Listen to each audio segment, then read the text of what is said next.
Good morning, everyone. There's an old saying that's sometimes more is less, and sometimes less is more. In this week's Torah portion, we're introduced to Ephron. Ephron was the man who sold the cave of Machpelah to Abraham for a burial for his wife.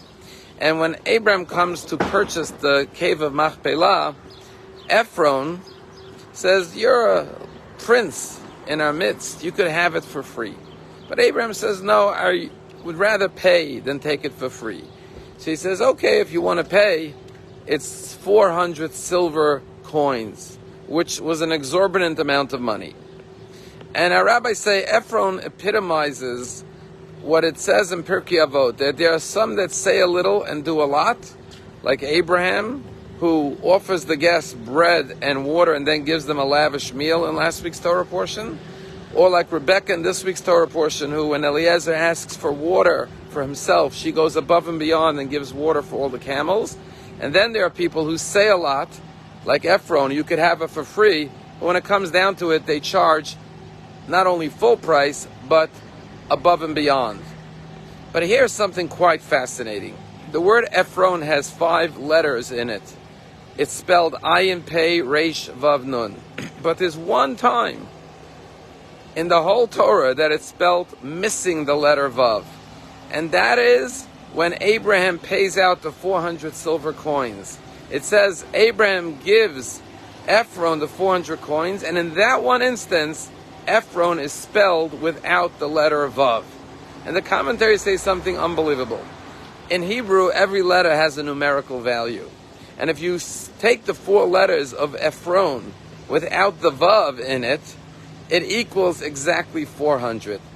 And what the Torah is telling us is that at that moment, he took the 400 silver coins, overcharged Abraham when he was vulnerable, looking for a burial plot for his wife. And the Torah is saying is that he may have thought he became bigger or greater because now he has an additional 400 silver coins to deposit in his bank account. But he actually became smaller. He became diminished through that act of selfishness and greed. What the Torah is telling us is sometimes we become bigger by acts of kindness and goodness and righteousness, that when we give of ourselves, we may have physically less, but we become enlarged and elevated. And when we take, we become diminished, we become small. There are so many acts of kindness and goodness and righteousness and sacrifice going on in Israel. You know, we grow up with stories of heroes. We're coming to the holiday of Hanukkah coming up next month. We're going to bless the new month of Kislev this Shabbat. And we talk about the self-sacrifice of many Jews throughout our history, like the Maccabees. But today we have modern-day Maccabees right before our eyes. The same selfless devotion and sacrifice. And I read a story about a young man, 32 years old in Israel. His name is Naran Achshar. And he heard about another Jew in Israel by the name of Yair Bahalal, who was on dialysis for 6 years and needed a kidney. And so Naran decided he was going to donate his kidney to Yair, who was a man in his 60s. And he literally saved his life by giving him this kidney, and they became very close. They became like brothers. Their families became close. They actually spent Rosh Hashanah together this year as he gave him a new lease on life with a new kidney.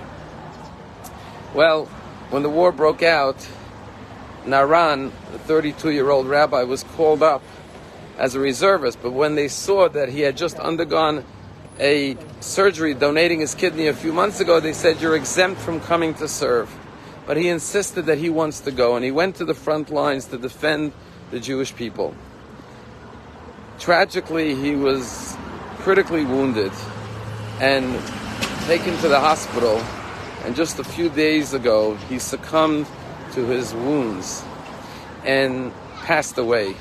And Yair, who was the recipient of his kidney, says, "I have to live on and carry on his goodness because a part of him is in me."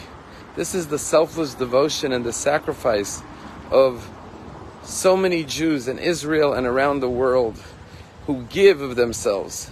And by giving, we become more noble and become elevated and enlarged through our act of sacrifice and giving.